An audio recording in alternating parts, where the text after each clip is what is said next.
He is the longest tenured Toronto Raptor and has led them with resilience, bouncing back at every turn. In the first quarter, Kyle Lowry was the leader and the igniter, but on the other side, answers.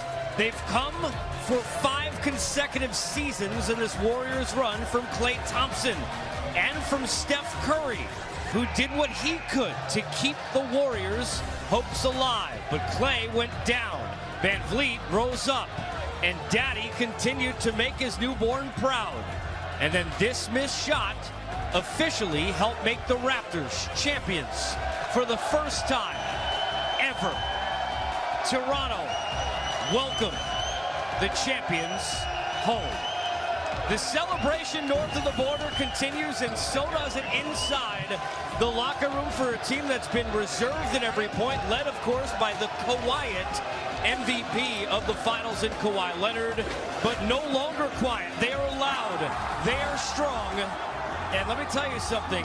Jurassic Park, the movie, was loud at the box office. It was nothing compared to that crowd and the one in here that has already once serenaded their team with O Canada tonight. O Canada, indeed, last title for any team in that country. The Montreal Canadiens in 1993 was the same year that we saw the Blue Jays try and go for a third straight and miss after winning back-to-back, and that was it.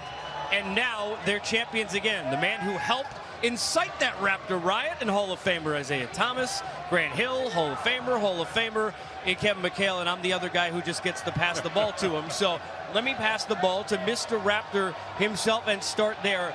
What kind of feelings of pride do you have as you sit there and watch this trophy celebration and now the celebration for this team? I could not be happier for the country of Canada, for the Toronto Raptors and all their fans, and the team, the players, management.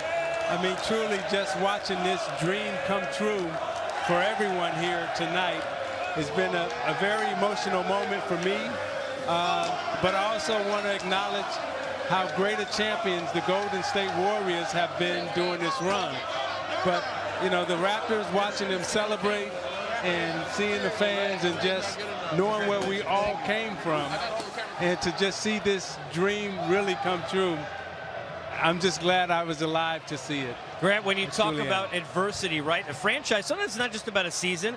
This is a franchise that has had that. Will players go there? Will they want to go there? A year ago, when we showed it, Jared alluded to it in the open of our night, that Masai conversation after the last time it was Lebronto north of the border, right? A year ago, we're not going to go through this again. We will make changes. It takes a lot of guts. It's a family show, we'll use that word, to go and give a franchise face in DeRozan, to rent a Kawhi without knowing whether or not you'll keep him.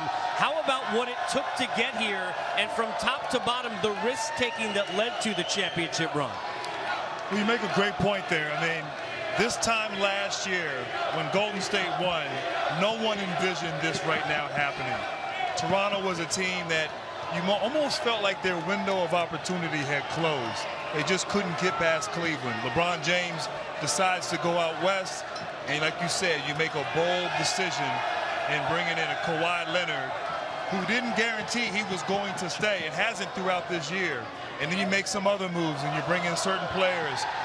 You fire a coach essentially who was coach of the year, and something about Nick Nurse that you identify that he's going to help this ball club. There were calculated risks. Obviously, these risks have paid off, but you have to do that, I think, at times when you run an organization. It's not an easy thing to do. There are a lot of head scratching, a lot of people, well, is this going to work? Well, you know what? It did work. It validates Masai. It validates his vision. And it was storybook in so many ways.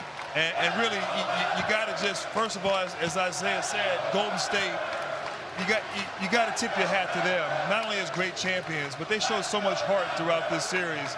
They never quit. They competed. You know, Steph Curry had a shot that, you know, he usually makes. They could have sent this game to a Game 7. Now, I don't know who they would have put on the court in that Game 7 with all the injuries they had, but they fought like champions.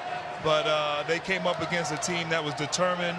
It was their destiny. It was their time, and congrats to the Raptors. Back, it's a game of stars. We've got stars and Hall of Famers on our desk. You had a team which is unlike any maybe we've ever seen in terms of the amount of them that you had. But you know from coaching and playing, it takes a team. So how about the fact that how do we get here? Yeah, Kawhi was brilliant, but Van Vliet hitting the big shots again. Siakam, a huge game again. Lowry, again, a huge game. This was a team that, for the first time in a finals since '94, put up 5 starters with 17 points or more earlier in this series. How about the balance and the organization as a whole using everyone the way they did? Yeah, they developed their players well early. I mean, Van Vliet comes in and he made big shots down the stretch.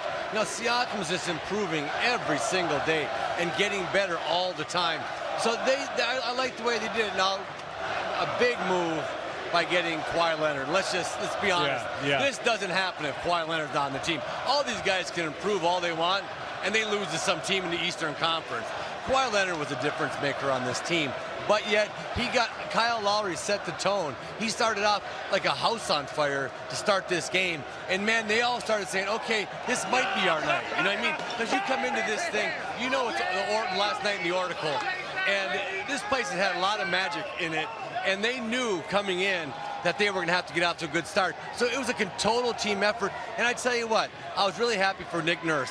Nick Nurse took a lot of static the last game for calling that timeout. He's not afraid to do, he put a boxing one in earlier in this series without ever practicing it. That takes guts as a coach, man, because you look and go like, I have no idea if this is going to work or not. We've never done it, and it's the finals. I'm going boxing one. And he wasn't afraid to experiment and do stuff. Different lineups, sat down Danny Green, put Van Vliet in there. So there's just a lot of positives to this Toronto team. Since Kevin Durant, guys, became a member of the Golden State Warriors, the total number of games in the finals they had lost at Oracle going into this series, 0. They lost not 1, not 2, but 3 consecutive games in this building.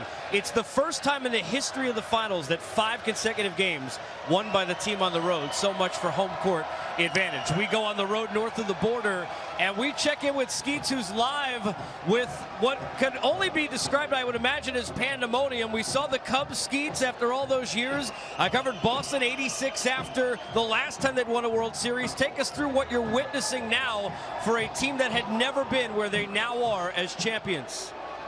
Yeah, it's a controlled chaos, I will say that. There's a dance circle going on to my left. There were fireworks going on to my right behind me. People are obviously having a good time. I will say, before I freak out about the Raptors winning a title on live television, prayers up to Klay Thompson. That guy is a stone cold killer. He is one of the greatest shooting guards, I believe, when it's all said and done, we're ever going to see. Again, thoughts and prayers to him. Hopefully the injury isn't all that bad with the knee. Didn't look good, but people are, I will say, a little bit in shock. Maybe it was the way the game ended as well. There was the whole stoppage, and is it over? How much time is left?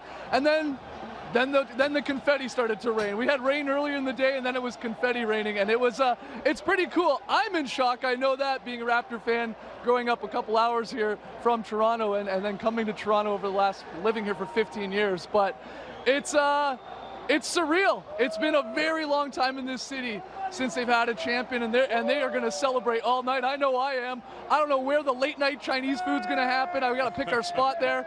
Drizzy, Drake, where's the after party? You can tell me. Yeah, this is going to be fun for a long time here. Well, we're just happy. Drake apparently invited Grant to an after party somewhere, so I know we're all going as plus ones. We'll check back in. Grant, text me, Grant, man. Come on, man. Shoot a text over. I'll text you, Skeets. I got you, dog. He's part of the brotherhood at NBA TV. Speaking of which, we got Trey Kirby, who is somewhere in the crowd amongst the peoples. Another congratulations is due. So give me a sense of the sense you're getting from a group that has now 3 consecutive nights in a building you're not supposed to be able to win, Trey, been able to serenade the home team as they leave to O Canada as their team on the road wins. Oh yeah, we've heard O Canada impromptu, we've heard dueling cheers, we've heard We the North, we've heard the North remembers, We the champs. I can barely hear myself talking. I feel like Section 102 has been annexed by Canada. They might just stay here. They're closing down Oracle, so maybe this is Toronto West. I don't know what's insane in here. All right, don't get lost. Make sure, because you're tall, unlike me, you probably won't.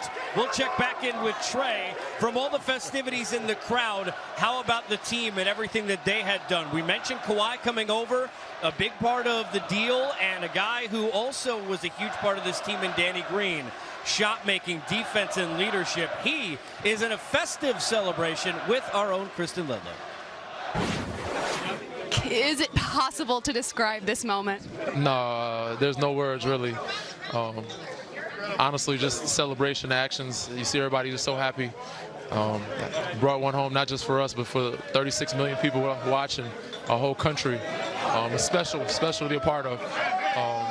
You know, just trying to enjoy it as much as we can. How would you describe the journey that it took to get here? The roller coaster. You know, we never knew where we'd be at, especially since the trade dates and then other trades. And, you know, the guys that were with us early on, we did this for them as well. You know, JV, DeLon, CJ, Malachi, Greg, all those guys, happy for them. Wish we could share that moment with them right now. But I said ups and downs, trades, this, that happening, injuries, in and out.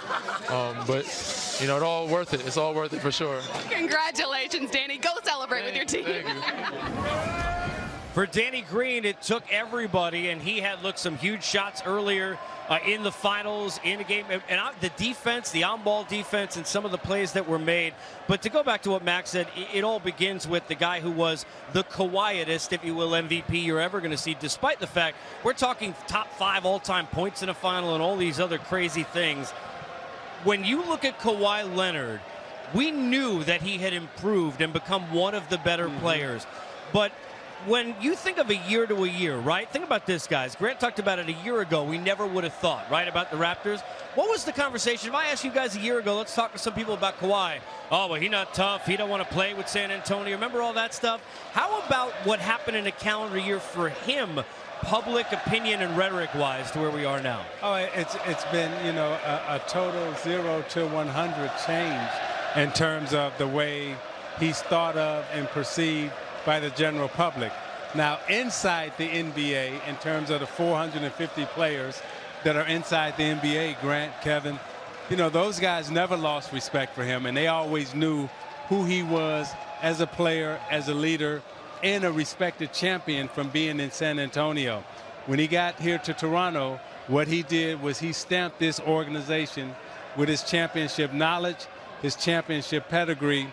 He and Danny Green, I thought, came in, those two as leaders, those two as champions, and then when they added Gasol, I thought they added the right chemistry in terms of knowledge that play in big moments, understand big moments, know what to do, and don't panic. And Kawhi was always the guy who led them quietly, and when his voice was needed, it was added, but his play was perfection. You know, they became a business-like team because of Kawhi Leonard. He walked in, took care of his business, and walked out of the arena. Yes. There's no jumping around there. Yeah, you know, then he came the next day at practice, did his job, did his work, worked on his game, beat somebody else that night, and went home. I mean, he just went about his business the way a champion goes about his business. You can't get excited every single time you make a basket. And, you know, there's a lot of baskets to be made, but he played so well. But I saw this team become more resilient, just a little bit tougher, a little bit more business-like. And that's why they're champions right now. You don't get chance to hold that trophy up unless you got a lot of business-like guys on your team that understand that this is a tough road and you got to go get it. You guys make all great points, and I agree. But the thing that's surprising, you know, going back to this time last year when the trade was made, not just the narrative being negative, but he had been out for a whole year. Yeah. And as someone who's been out for a whole year, you know how difficult it is to get your